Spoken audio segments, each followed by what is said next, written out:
Hello, Kitchen Pals, and welcome back to Miss Abby's Kitchen class. I hope you're having a good week so far. This week, we're going to travel the world a little bit. We've been spending so much time in our own homes these past few months because of the pandemic, and sometimes it's nice to learn about different parts of the world that we aren't able to travel to right now. And we can learn about those different parts of the world through their food. So today in our kitchens, we're going to travel to Denmark to learn about and make smørrebrød. Have you heard of this? It's essentially an open-faced sandwich with some really fun rules about the order in which you add layers and eat it. I don't know about you, but I love rules, and so a food with rules is right in my wheelhouse. Smørrebrød translates to butter bread, which was made popular by field workers in the Middle Ages. They would pack a stale piece of bread, which they called a trencher because it could hold everything they piled on top of it, which was veggies, sauces, meats, and cheeses. Basically leftovers from the previous night's dinner. Initially, they wouldn't eat the bread. It was only meant as a plate for their lunch.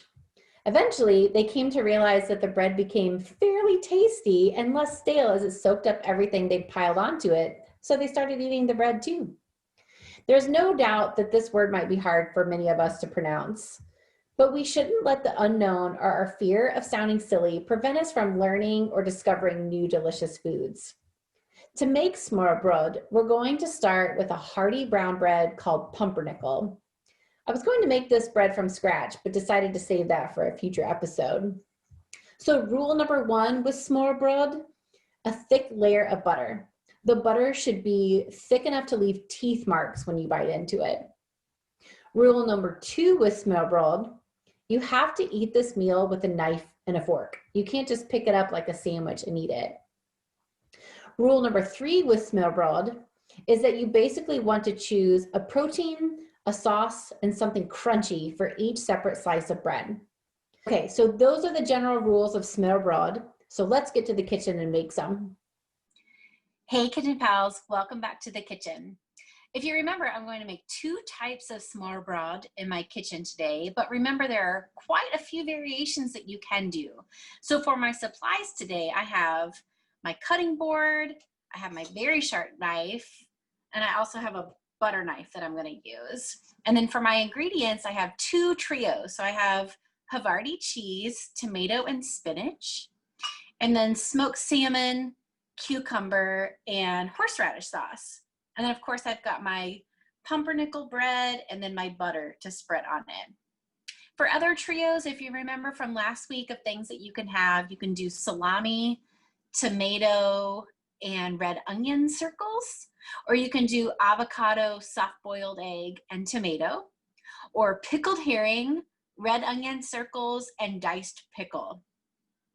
Okay, let's get started. First, I'm going to take a few slices of my pumpernickel and spread it thickly with butter. Okay, now that I've got my pumpernickels thickly spread with butter, now I'm going to start layering. So I'm going to start with my Havarti cheese, and I'm going to cut it into some slices here. And again, don't forget, if you're afraid of using knives, or if you're not allowed to yet, you can ask a grown-up to help you with this part and slicing your Havarti. So I'm going to start with 4 slices here. I'm going to set that Havarti aside, and I'm going to cut I've got a really nice juicy tomato here that I got from a friend's garden. So I'm going to slice that. I've already rinsed this off. Let me get a couple of thick slices of that tomato.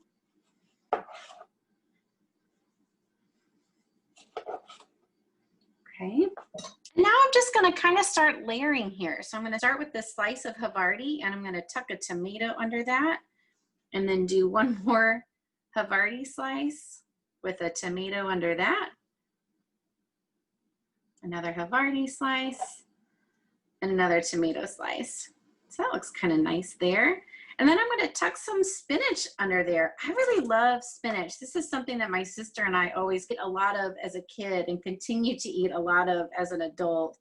I think it's such a great leafy green, and it can be so good steamed, or you can add it to salads. And here I'm going to add it to my nice little sandwich. So I'm going to put a couple of spinach leaves in between each of my layers of tomato and Havarti here. So make sure I got a lot of spinach. go. All right, so there's my first smørrebrød. I've got a nice little colorful layering here. Really excited to try this first one. So I'm gonna finish my second smørrebrød first, and then I'll sit down with a fork and a knife and a plate and try these out. Next, I'm gonna take this horseradish sauce and spread that on my bread over the butter.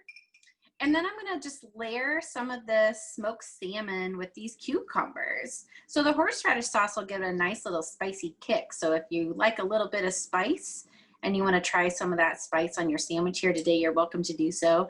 I bet cream cheese would also be really good with this too, if you wanted to try that with your smørrebrød today with the smoked salmon and cucumbers. So now, just like with our last sandwich, I'm just gonna try to do a nice little layering of different flavors here. So we've got some smoked salmon here. And I just picked this up at the grocery store. It's a pretty common ingredient. I don't know if you've ever tried to find smoked salmon at your grocery store, but I think it's actually pretty easy to find. So just be mindful of that as you're making up your shopping list for this week. Do a couple slices of smoked salmon here. Yeah, that's a nice little smattering of smoked salmon, and then we'll add some of our cucumbers on here as well. I really like cucumbers. I don't know if you could tell that from last week when we did our crudité plate, but that was also something that I added to that plate as well. So this is a pretty simple little open-faced sandwich here, but we've got lots of vegetables that we added this week. We've got some proteins that we've added as well, and then we've got our nice little butter and horseradish sauce at the base of this layer as well. So let me get my two sandwiches together. So I've got my two sandwiches on my plate, and I have this little sandwich sprinkle kind of seasoning that I thought I would just add a little bit of that. You could probably just do salt and pepper or a little oregano or thyme if you wanted to add that to your sandwich as well, just to get some extra flavoring to that. I'm gonna try a little bite of each of these. Make sure I get enough of all of that smoked salmon and cucumber and then that horseradish sauce there as well. Okay, I'm gonna try a bite of this smørrebrød with the butter, Havarti, tomato, and spinach.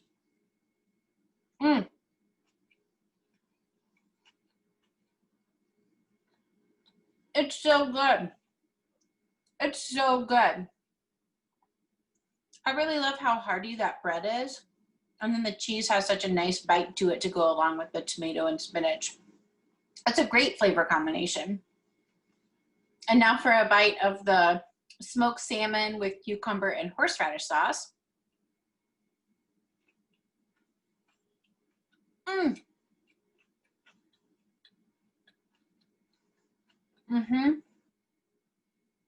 am blissed out on my first effort to make smørrebrød. These flavors are all so good together, and I hope you enjoy those different trios of ingredient combinations that I offered as well. Practice using this new word until you get the hang of it, and enjoy this new open-faced sandwich. Next week, we're gonna be making something sweet. We're creeping into flu season, so we're gonna make something to help us fight off that flu. As far as ingredients goes, you're going to need some butter, some granulated sugar and brown sugar, 2 eggs, some flour and vanilla, baking soda, salt, and cinnamon, and then craisins, pecans, and dark chocolate chips. Don't forget to subscribe to our YouTube channel and have a grown-up email me if you have any questions about smørrebrød or any of the other recipes we've made so far. Until next week, enjoy your food, Kitchen Pals.